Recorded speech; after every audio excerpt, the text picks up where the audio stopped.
Namaskar and a very warm welcome to all of you in this episode. Now, today I would like to talk to all of you about something which is very, very important and very close to our heart. When we talk of the Indian culture and the core values our society has been having.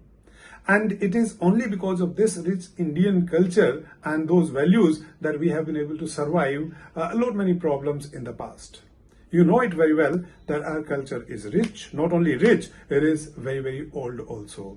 आप किसी भी culture को उठा लीजिए, हम लोगों की जो कल्चर है इसको सबसे पुराना और सबसे रिच माना जाता है। और रिचनेस की जब मैं बात करूं वो इतनी इंपॉर्टेंट है कि कितनी भी तकलीफें, चूंकि जब आप इस वर्ल्ड में रहते हैं तो naturally there will be some problems, there will be some issues, but those values जो आपने इम्बाइब की हैं बचपन में अपने आसपास के लोगों से, अपने बड़ों से, अपने फैमिली से, अपने सोसाइटी से, वो आपके बड़े काम आती हैं जिंदगी में उन सब कठिनाइयों को फेस करने में, उन चैलेंजेस को फेस करने में जो कि इनएविटेबल है, हमेशा आते हैं। तो मैं आज आप लोगों से बात करना चाहता हूं कि भाई हमारी Indian culture, rich Indian culture क्या है और हमारी कोर वैल्यूज क्या है। नाउ इससे पहले कि मैं आपको ये बातें करूं, जब भी हम इंडियन एजुकेशन की बात करें तो आजकल शिक्षा की बहुत बात होती है और शिक्षा को एक ऐसा माना जाता है कि शिक्षा सिर्फ स्कूलों में या कॉलेजेस में या यूनिवर्सिटीज में मिलती है, जबकि मैं मानता हूं कि शिक्षा तो बच्चे के जन्म होने से ही नहीं बल्कि जन्म से पहले शुरू हो जाती है। और जो भी हम लोग बच्चों के सामने या बच्चों के आसपास या बच्चों की प्रेजेंस में कोई भी बात करते हैं, कोई भी काम करते हैं, उसका इम्पैक्ट हमारे बच्चों के ऊपर होता है। तो जब हम बात करते हैं होलिस्टिक डेवलपमेंट की, देखिए जब भी एजुकेशन की बात करो, जैसे मैंने कहा, और खासकर इंडियन एजुकेशन में every school would be having that we provide holistic development as far as the child's growth is concern. हमेशा ये कहते हैं भाई वो होलिस्टिक डेवलपमेंट में हम क्या बातें मानते हैं। देखिए, intellectual growth, social growth, emotional growth and spiritual growth. और हिंदुस्तान में spirituality has been an integral part of our rich culture. तो ये होलिस्टिक डेवलपमेंट में ये चार बातें हम लोगों को ध्यान में रखनी होती है।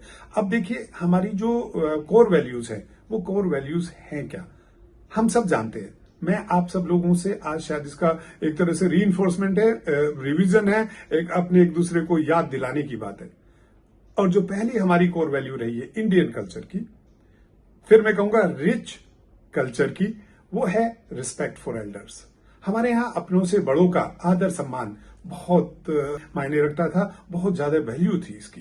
और चाहे उसमें ग्रैंड पेरेंट्स होते थे या पेरेंट्स होते थे या आसपास में कोई भी, मैं तो कहता हूं पड़ोस या गांव या शहर का कोई दूसरा भी बड़ा कोई हमें मिलता था तो हम लोग उसकी बात को बहुत ध्यान से सुनते थे और आदर करते थे। और अगर हम ज्यादा उसको नहीं एग्री करते तो हमारा कहने का जो ढंग होता था वो इतना रिस्पेक्टफुल होता था कि अगला आदमी भी उसको इतने अच्छे से सुनता था, और अगर उनको लगता था तो अपनी सोच में थोड़ा बदलाव जरूर लाते थे।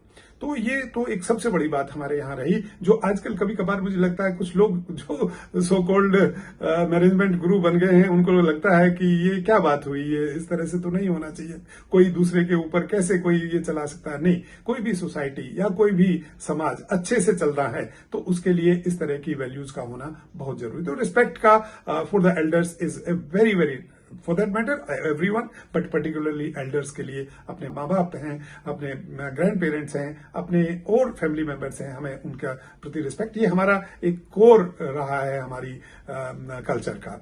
दूसरा है जो हमारी फैमिली बॉन्डिंग है। मतलब Indian families have been so closely and so strongly with each other कि कभी ये पता ही नहीं लगता कि घर में किसको तकलीफ हुई और वो तकलीफ कैसे दूर हो गई।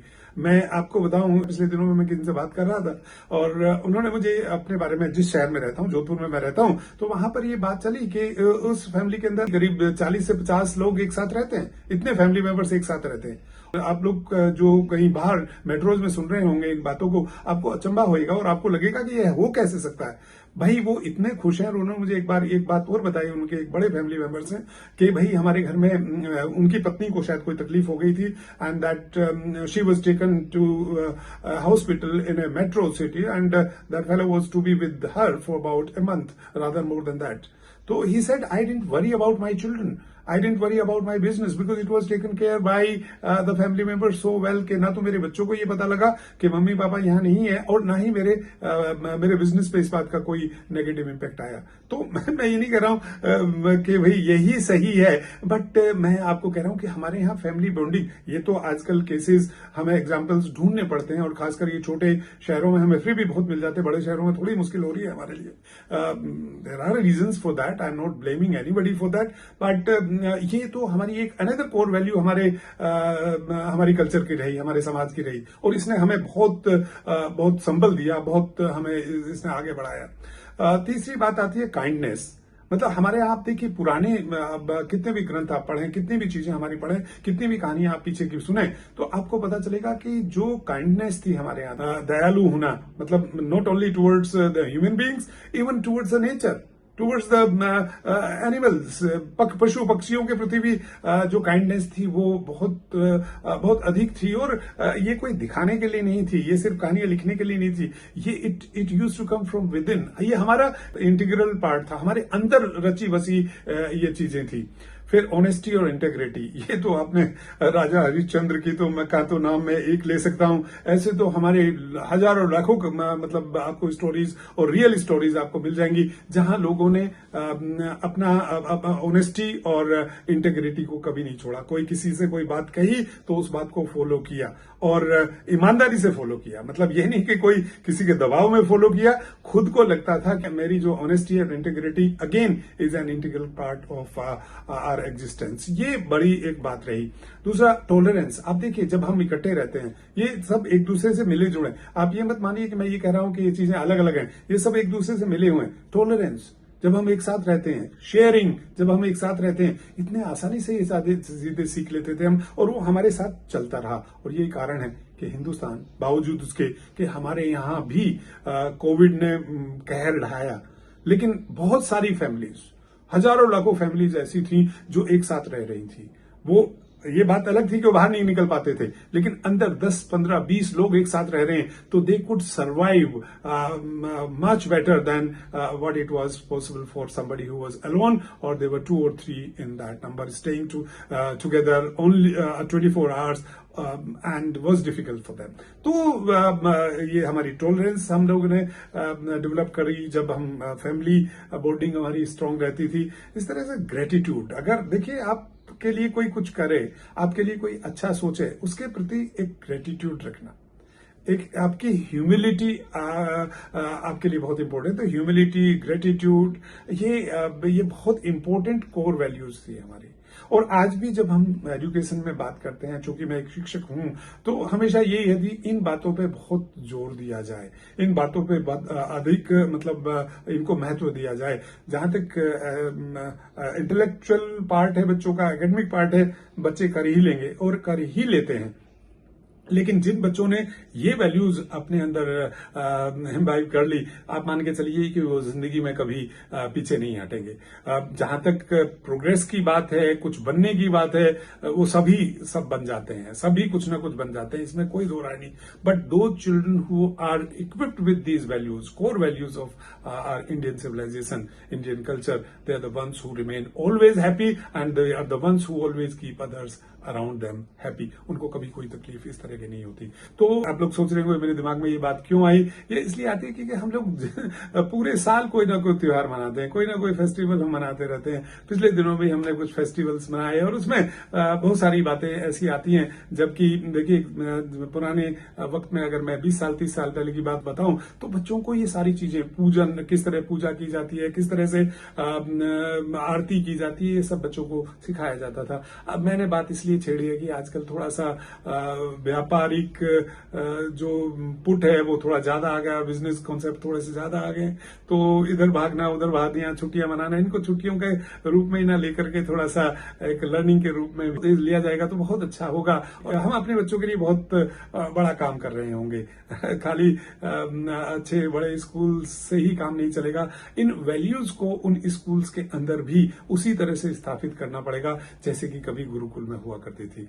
मैंने तो सिर्फ आपके साथ में दोबारा ये एक बार शेयर किए so that we continue forcing ourselves to making sure that our children imbibe these values. अब इनको करो कैसे? सवाल ये भी तो आ सकता है ना, हम चलते चलते अगर मेरे से कोई पूछ ले तो कैसे करेंगे? मैं तो हमेशा कहता हूँ रोल मॉडलिंग। अगर जो जो ये चीजें मैंने आपको बताई है, चाहे तो रिस्पेक्ट फॉर एल्डर्स की बात करें, चाहे काइंडनेस की बात करें, चाहे ऑनेस्टी की बात करें, चाहे फैमिली बॉन्डिंग की बात करें, ये हम लोगों को रोल मॉडल करना पड़ेगा। एज एडल्ट्स हमें ये सब काम करना पड़ेगा अपने बच्चों के सामने, और ये सारी चीजें फैमिली में भी हमें करनी होंगी, और इसी तरह से हमें स्कूलों में भी जो हमारे टीचर्स हैं, बिकॉज बिल्डिंग तो कुछ कर नहीं सकती, बिल्डिंग तो बिल्डिंग है, सो वहां पे जो ह्यूमन बींग है, ह्यूमन रिसोर्स है, उसको ये सब करना पड़ेगा। कहानियों के थ्रू पढ़ाओ, हाँ ठीक है कहानियां हो, बट वो कहानी ऐसी होनी चाहिए जिसमें वैल्यूज हो, जिसके अंदर कोई मोरल हो। तो आप देखें कि पंचतंत्र की कहानियां खूब पढ़ा करते थे बच्चे, तेनालीराम टाइप, इस तरह की बहुत सारी चीज आती है। मैं तो कहता हूँ संस्कृत के जो हमारे श्लोक हैं उसके अंदर इतनी सारी वैल्यूज आती हैं। तो हम जब भी कोई कहानी बच्चों को सुनाएं या मतलब कोई वैल्यू बढ़ानी हो, तो हम रियल एग्जाम्पल्स भी दे सकते हैं। चूंकि आज के वक्त भी अपने देश में, मैं तो अपने देश की बात करूंगा, इतने ढेरों एग्जाम्पल्स हैं, ढेरों उदाहरण हैं जहां दे सकते हैं, जहां लोग इन वैल्यूज के साथ जी रहे हैं और आगे बढ़ रहे हैं, अपने आप को भी सुखी रख रहे हैं, बाकी लोगों को भी सुखी होने में थोड़ा सा सहारा दे रहे हैं और प्रेरित भी उनको कर रहे हैं। तो ये ऐसे करें। दूसरा, जब हम फिल्में वगैरह देखते हैं, ये वेब सीरीज वगैरह जो सब आ रही हैं या फिल्में जो बन रही हैं, उस तरह की फिल्में हम बच्चों को एक्सपोज करें, जो कि या अपने आप को भी, मतलब मैं उन बच्चों की बात नहीं कर रहा हूं, अपने आप को भी, जिसके अंदर कोई ना कोई समाज के लिए या नेचर के लिए या बच्चों के लिए, सबके लिए कोई ना कोई हितकारी हमें कोई उसके अंदर लेसन मिले।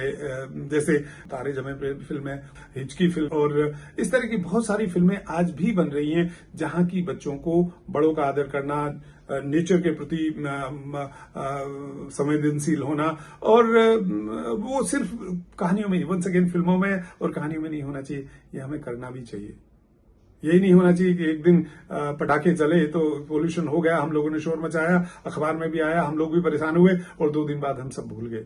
क्या पोल्यूशन सिर्फ 2 दिन होता है? पोल्यूशन उन 2 दिन में भी है और पोल्यूशन बाकी दिनों में भी है। तो हमें कोशिश करनी पड़ेगी कि हम वो सब एक्टिविटी छोड़ें जिससे कि हमारे बच्चों को और आने वाली जनरेशंस को नुकसान होने वाला है। तो community sharing is very very important. Whole community should come together to making sure कि जो तकलीफ सबको हो रही है, जिससे हम सब लोग तकलीफ में आ रहे हैं, उन सबको हम बचाने की कोशिश करें। जो बच्चे हमारा अच्छा काम करते हैं, कोई भी उन्होंने अच्छा काम किया, चाहे वो कितना भी छोटा क्यों ना हो, अप्रिसिएट करें। पॉजिटिव री enforcement is very very important.